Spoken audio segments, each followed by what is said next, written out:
Do you anticipate the Jets back for these final two? We're working on it. That's a more of a trainer thing. We're trying. Was she able to practice today? Or? No. Hopefully for playoffs, if not this. I don't know. I mean, just one day at a time. That's how we live. Right. Yeah.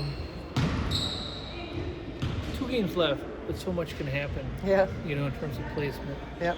Obviously, you're probably not thinking about anything other than beating Chicago. Right. But Phee mentioned that they pay some attention to what's going on. I mean, because you guys could finish with a home spot if things work out.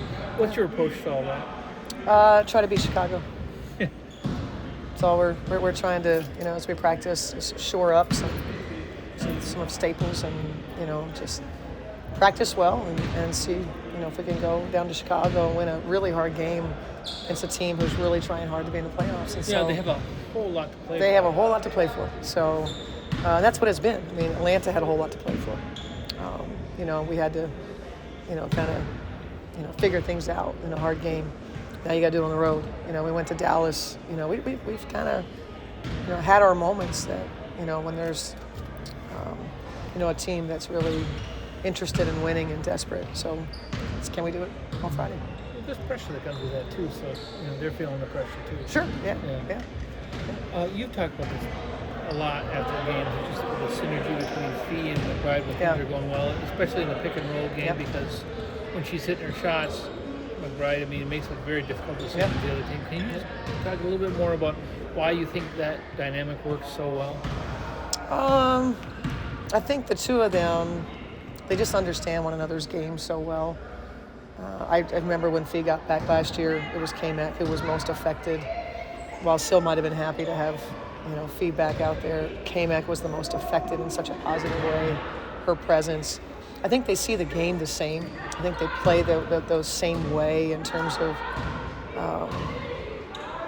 whether it's the sharing of the ball or being in the right place at the right time, doing the right things. Mm-hmm. I think that's where it's rooted in trust. I think that's where the synergy comes from. Kayla was talking earlier that it's okay that Phee doesn't yell at the rest because she does it for her. Yeah. Yeah. But I just want to kind of talk about the dynamic that they both bring to the leadership role and how different it is. You had that with your great teams. You had a shoulder person and you had a in-your-face person. Is that kind of what this is? Yeah, I think, it's not Fee's personality, necessarily to get too involved, although, I think even she has been a little more demonstrative than what we've seen before, and that's not real dramatic for Phee, but I think KMac's leadership and supporting Phee, has been just as important as anything they've done on the court together. So their teamwork as captains and KMac recognizing that maybe she needs to take a load, and if it's referees, it's referees. If it's something else, maybe it's.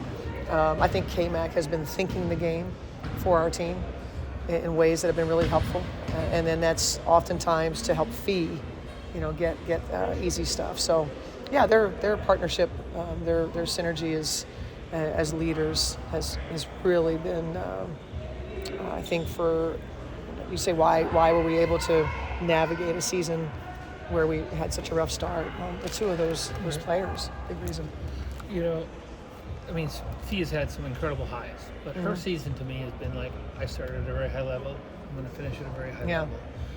I think back to that game, I don't remember who it was beating you pretty good, and you left KMac in the fourth just to get some shots up. Yeah. It seems like that was almost like a switch game for her, because it's been a different Kayla since then. Yeah, I can't remember when it was. I do remember the scenario. No, because Atlanta didn't drub us. Anyway, it was a home game that that didn't go well. I can't recall who it was, but I would say that Phee did not come out of the gates at a high level. I think that was part of our evolution as a team.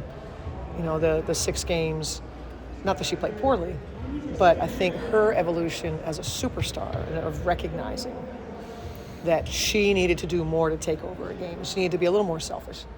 And we've talked about that Fee's had to, her growth as a leader, some of that as a leader is to recognize that it's your time. Right.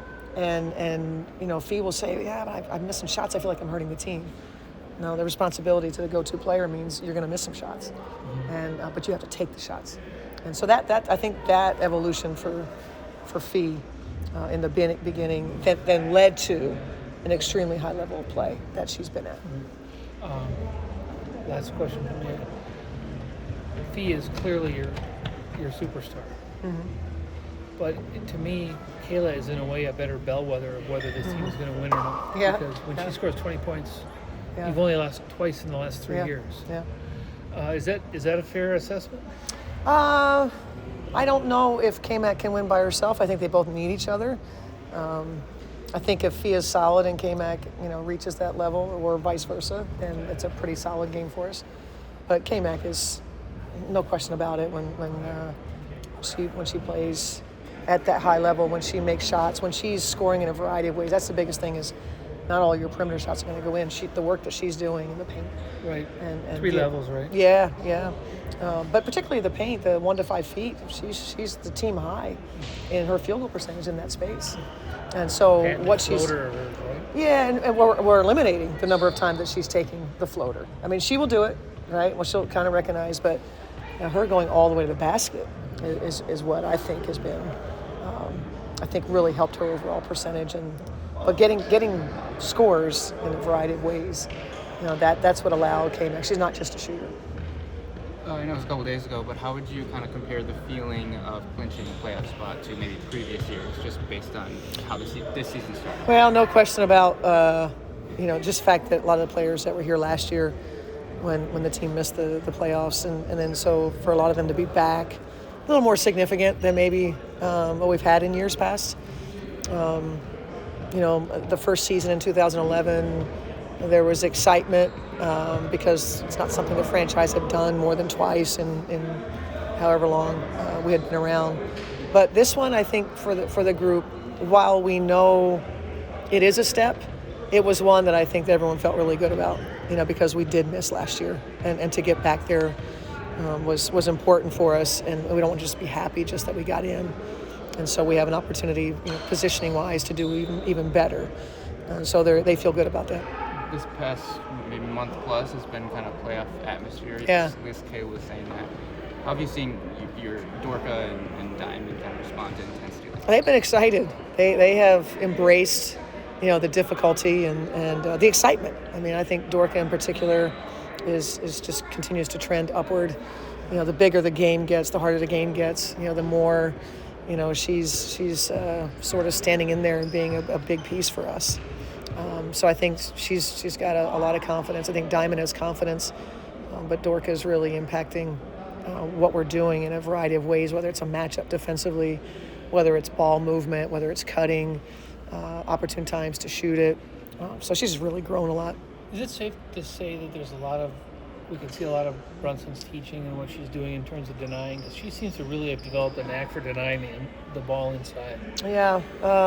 I'm not saying she's at that level. No, she's not, right? But Brunson or Sill, but cut. I think for Dorka, the scheme of whatever it is, the scheme. If Brunson tells her, when you guard this player, this is what you need to do. Mm-hmm. So no question that BB has a hand in that. And if I say, hey, I want you to do this, BB's the one who's done it, lived it, and can see them do it and go, no, not like that. This is what you need to do here. Because she's improved as a rebounder as the season. Yeah, she has. Yeah. Potentially, it could be top 4 seed. How unique is it that right now there's 2 rookies starting for a team that could be top 4 seed? Yeah, I don't know. I hadn't thought about that. It's exciting for the franchise, but it's when we set out on the season, we said we weren't focused on results, and we really wanted to be forward thinking with our rookies and make sure that they were being put in situations to learn from, and we could really grow. So we've accomplished that.